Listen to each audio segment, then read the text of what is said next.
मनुष्य 3 स्तर में जीवन जीता है, प्रकृति, विकृति और संस्कृति। जो प्रकृति में जीवन जीता है वह मानव कहलाता है,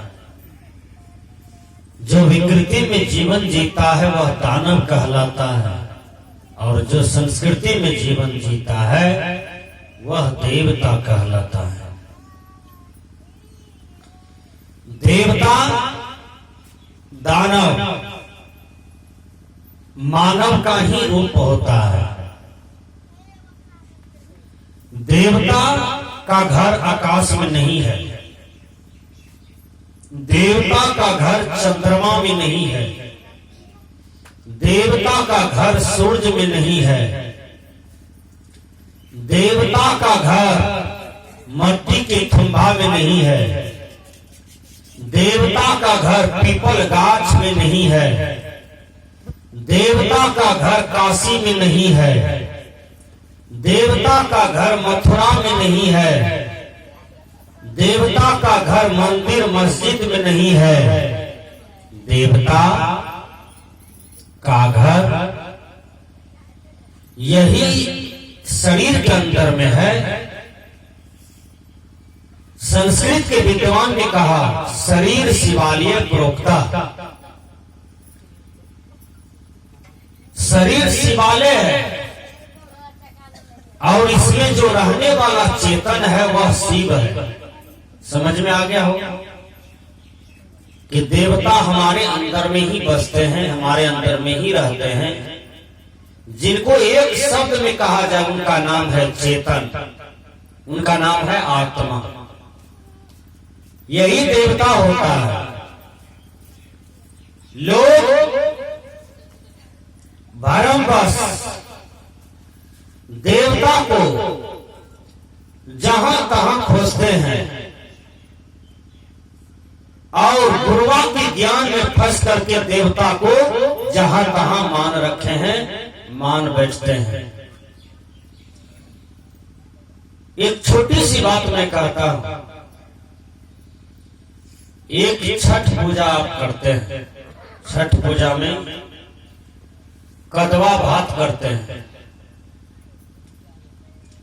कदवा भात खाते हैं, नहाए खाए करते हैं, कई विध करते करते और अंत में जाकर के सूर्य भगवान को सूप दिखाते हैं, उसमें फल फूल लेके उनको दिखाते हैं। और आपने क्या समझ रखा कि सूर्य कोई भगवान है, देवता? वो अग्नि की गोला है। प्रकृति का नियम है, ये दुनिया है, अजब दुनिया है। अजब दुनिया में 5 तत्व है, क्षिति, जल, पावक, गगन, समीरा। धरती, आकाश, पानी, अग्नि, हवा, ये दुनिया में है। ये सब जड़ है। सूर्य अग्नि की गोला है, वो भी जड़ है। उसमें भी समझने बुझने की क्षमता नहीं है। सूर्य को कान नहीं है कि आपके हिंदी को समझेगा और आपकी इंग्लिश समझेगा, आपकी स्तुति विनती समझेगा। सूर्य को यदि कान होता तो जब गर्मी लगती है तो आप कहते हैं कि बाप रे बाप, आज तो धरती जल रहा है, आज तो मौत हो रहा है, आज कहीं नहीं रहा जाता है। सूर्य को सुन लेना चाहिए कि नहीं कि आज पृथ्वी पर सब मानव त्राहिमाम है? बोलिए। अप्रैल में, मई में, जून में जो गर्मी होती है, सूर्य को स्थिर करना चाहिए अपने चाल को। इतना लोग त्राहिमाम हो जाते हैं गर्मी से। इसलिए सूर्य कोई देवी देवता नहीं है, सूर्य कोई महादेव नहीं है। अब चलिए, चंद्रमा को लोग देवता समझते हैं। चंद्रमा क्या है? वह पीली मिट्टी है, वहां से मनुष्य आया और गया। चंद्रमा पर मनुष्य चढ़ा है, वहां से उतर के आया, सब बात बताया है चंद्रमा क्या है। यहाँ हम लोग कहते हैं चंदा मामा दूर के पूरी पकावे पूर के। चंदा आपका मामा है? चंदा आपका देवी देवता है?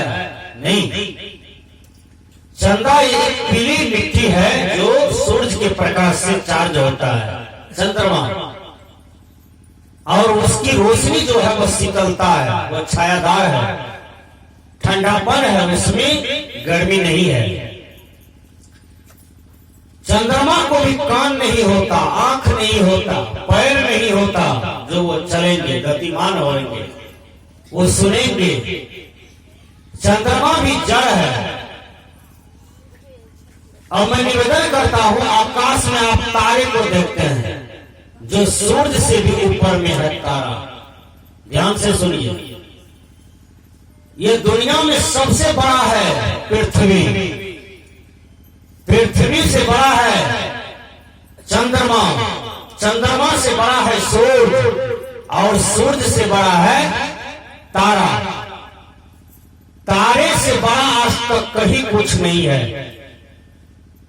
विचार कीजिए, तारा भी जड़ है, तारा में भी भगवान देवी देवता नहीं है। ये दुनिया है, दुनिया में ये सब चीजें हैं। ये सब चीज को जान रहा, यह सब चीजों को दृष्टा भोगता, ये चेतन है, ये आत्मा है। इसलिए बाहर कल्पित देवी देवता में न फंसे। मैं 23 तारीख को पूर्णिया सत्संग से आ रहा था। जब यहां पहुंचे, सिसवा के पास पुला के आगे में एक मंदिर है, काली मंदिर। वहां देखे लगभग 40-50 खस्सी। उस दिन कौन देवी देवता को खस्सी चढ़ता था, बहुत दूर दूर से आदमी आया था। 40-50 खस्सी जोड़ा हुआ था और सबका बलि एक तरफ से पड़ रहा था। विचार कीजिए, ऐसे देवता को कपार का ऑपरेशन करा देना चाहिए कि बकरी का खून का प्यासा है, बकरी की हत्या का प्यासा है। विचार कीजिए, देवी देवता कहीं खून का प्यासा होता है? वह देवता को पकड़ के ऑपरेशन करना चाहिए। मिल जाए खून खाने वाला देवता,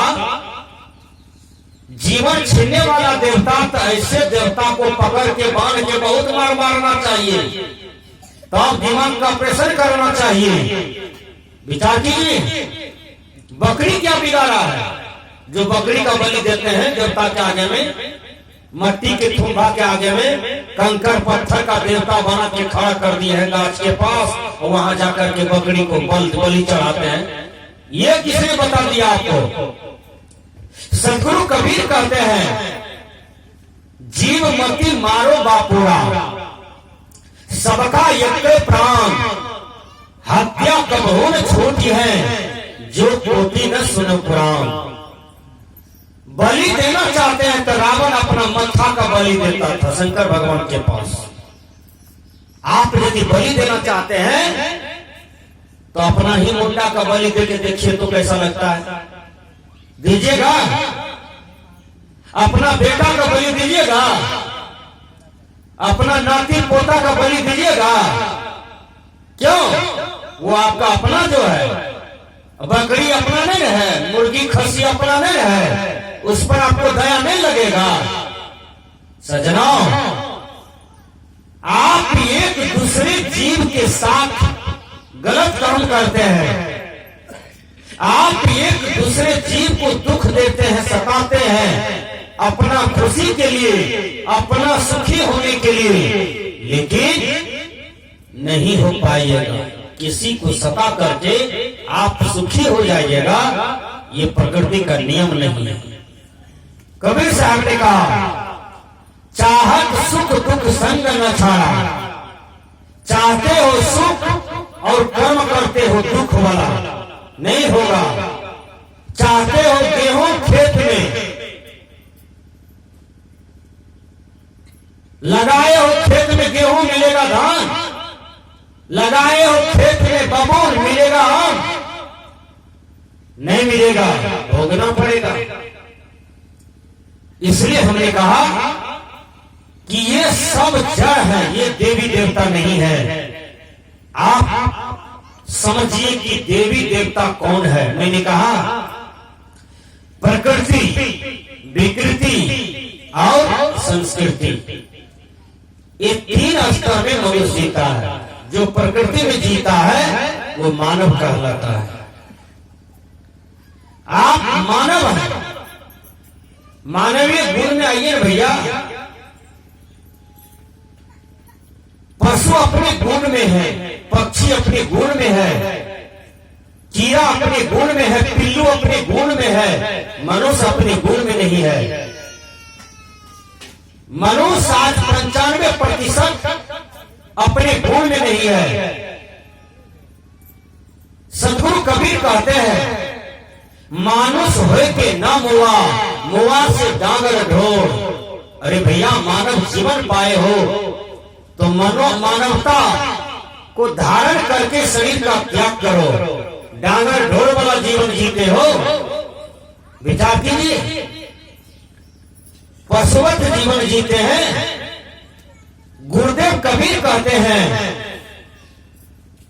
मानुष जन अनमोल रे, माटी में ना रोल रे। अब जो मिला है तब न मिलेगा, फिर न मिलेगा, कभी नहीं, कभी नहीं, कभी नहीं।